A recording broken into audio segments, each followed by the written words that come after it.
तोरी जिंदगी सफल बना ले ओरे हो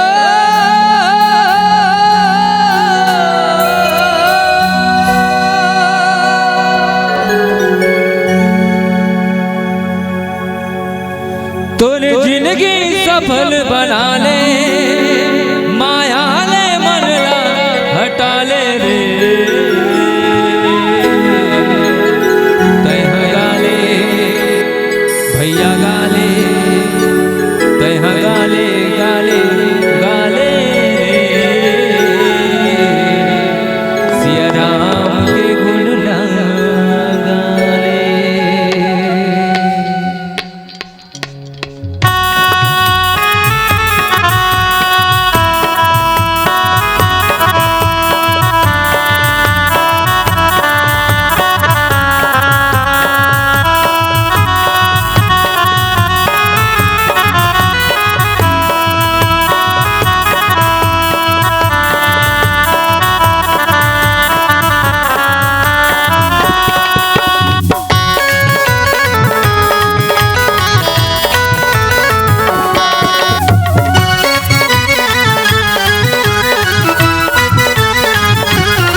बोले जिंदगी सफल बना ले, माया ले मन लहटा ले रे।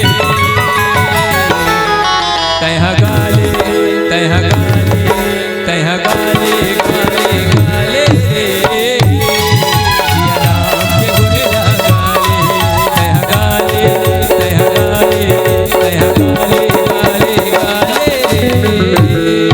सिया राम के गुण लगा ले, तह गाले गाले गाले रे। सिया राम के गुण लगा ले।